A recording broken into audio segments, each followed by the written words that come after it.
Welcome to episode 6 of the Finding My Own Pace audiobook series. We're working through this book together. I'm refining it as I go, and it will be available to purchase as a book in May 2026. This is chronic pain, and this chapter is incredibly difficult because chronic pain is a ginormous entity. The trouble with chronic pain is that it is so varied. So let's start by saying chronic pain is simply pain that lasts for more than 3 months. And it can be any part of the body or the entirety of the body. And it can be different for everybody, exactly how it manifests and what symptoms come with it. Chronic pain can occur on its own. It could be chronic low back pain, or it could be chronic neck pain. And it can be very difficult to ascertain the cause of the pain, and a lot of people are misdiagnosed. So for a very long time, I had incorrect diagnosis. So from 14 years old, I started to experience pain in my forearms that they called tendinitis, and I was given a wrist splint, and some painkillers to use when necessary. From 17, I would have burning pain in my shoulders in the afternoon on my way home from university. It would burn. And at that point, they sent me to some specialists. They thought maybe it was carpal tunnel. The specialist I saw implied that I was making it up because the pain intensity and location changed. Eventually, I was diagnosed with fibromyalgia because I actually have an underlying condition called hypermobility. So it looked like I had widespread pain. So the definition for fibromyalgia is that you have chronic pain across all 4 quadrants of the body: upper, lower, left, and right. And it looked like I had that and because they didn't understand the underlying cause. However, understanding that it's hypermobility and learning to hyperextend less and addressing my subluxations, the muscles have let go. So a lot of the pain in the places I had before is gone. So it's a classic example of how things masquerade and how it is very difficult to tie it down because often there is no blood test or clinical marker for these things. So the thing with pain is we need to know where it comes from and the cause of it. So we're dealing with 2 issues. One is the pain itself. We must treat the pain, but we must also support the nervous system, because once you've experienced chronic pain, then you become sensitized. Your nervous system expects pain, and your nervous system can become overactive. And that's generally what's happening with fibromyalgia. They think that our nervous system has become overactive for some reason, and then it is causing muscle tension and tightness. So whichever direction it's coming from, likely it's a circle where they contribute to each other, but we must figure out if there is a cause of the pain. For example, for me, I have hypermobile joints and they go out of place. So my sacroiliac joints go out of place. My neck, the joints in my neck, all of my joints are a little too loose, and so the muscles have had to work really hard and be very tight to hold it together. But then also, because I've been in so much pain and experiencing so many other symptoms, the nervous system keeps it tight because it is stressed. So for me, I've had to uncover the root causes of the pain. And for me, that's the hypermobility and the endometriosis. So when I had my surgery, only at 37 years old, they made me wait that long before they figured it out. When I had the surgery to remove the organs, so hysterectomy and endometriosis excision, once that source of pain was removed, a lot of my pain went away. And over the last 2 years, I've made a lot more improvement than I ever had before. So that's a root cause. It's not the entire cause, but it is a root cause. Now, we know that pain impacts us greatly, and we've talked in perpetuating factors that we need to really ascertain what perpetuating factors are happening. because you can't truly treat pain if you don't mitigate those factors. So sleep is very important here, and we are going to talk about sleep because without sleep, we're more susceptible to pain. But we want to create a good pain management plan.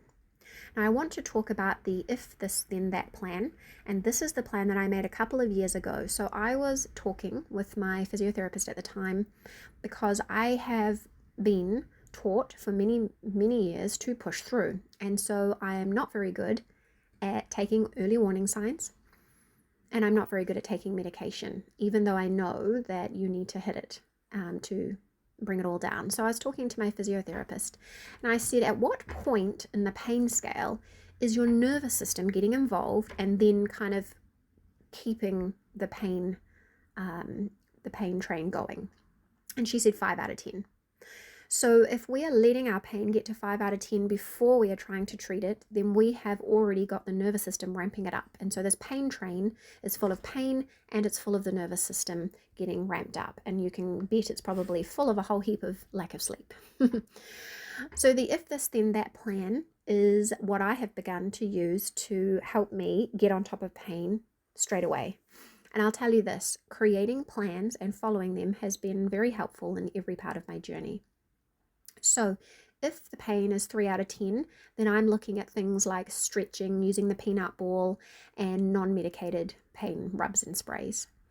If the pain is 4 out of 10, then I take paracetamol, which is a little bit funny because I am actually sitting here with pain at least 4 out of 10, and I've got a headache, and I haven't taken the paracetamol. So please do as I say, not as I do.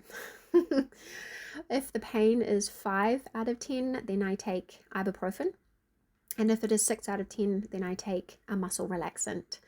I also will do a Yoga Nidra guided meditation. So I have a regular time of day where I do my Yoga Nidra meditation, and that's usually after lunch. But if I am having an increased pain day or a flare, then I bring that forward. So if I wake up very unwell, or if I become very unwell across the day and my pain is ramped up, I will do those non-medicated things. I will take the medication, and then I'll get into bed with my heating pad and do Yoga Nidra. So that's my if this then that plan.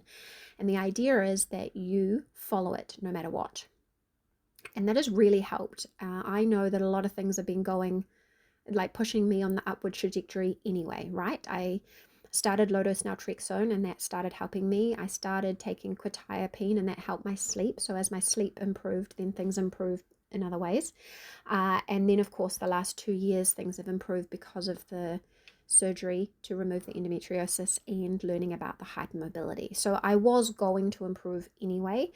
But since I've started the if this then that plan, I found I'm getting to the higher levels less often. And when I get there, I'm hitting it faster and easier, so the flares are not lasting as long. So I highly recommend a targeted plan for your pain, and it might be different. You might have to break it down. So for example, you will have different approaches if it's neck pain, or if it's headaches, or if it's migraine, or if it's lower back pain. Depending, what is going on there, you will be slightly different in your pain plan, but I 100% recommend a pain plan. And in the library, so in the pre-order crew for Finding My Own Pace book, you will have immediate access to an if this then that pain plan and guidance to how to make it yourself. And if the book is already out, then it will be part of the book goodie bag. So I have a goodie bag that will go in the book with all of the things I recommend. So you can grab that if you want to click the link below and sign up to be part of the support crew. So let's talk quickly about treatments. Treatments are tricky, and this is where it gets confusing, and it depends entirely individually. So for a long time, I was told don't bother taking ibuprofen because it doesn't help for fibromyalgia pain, yet for some reason it helps me significantly, obviously because the pain is not caused by fibromyalgia or my nervous system. So you need to make your plan based on what works for you. And I would suggest when you're taking medications, work with your medical team to take the medications efficiently. So I learned, for example, that paracetamol or acetaminophen, wherever you are, whatever you call it, works better when you take it consecutively as prescribed for some time. So the way I used to try chronic paracetamol and then say it doesn't work is that I would be in high levels of pain. I would take one dose and be like, well, it doesn't work. You need to take it regularly as prescribed for it to kind of build up. And so there are clever ways to do it. And so it's a good idea to talk to whoever's prescribing your medication and say, how do I take this the most effectively? What is the smartest thing to do here? And then, and as we will go into, so we'll talk about low-dose naltrexone, we'll talk about pain meds.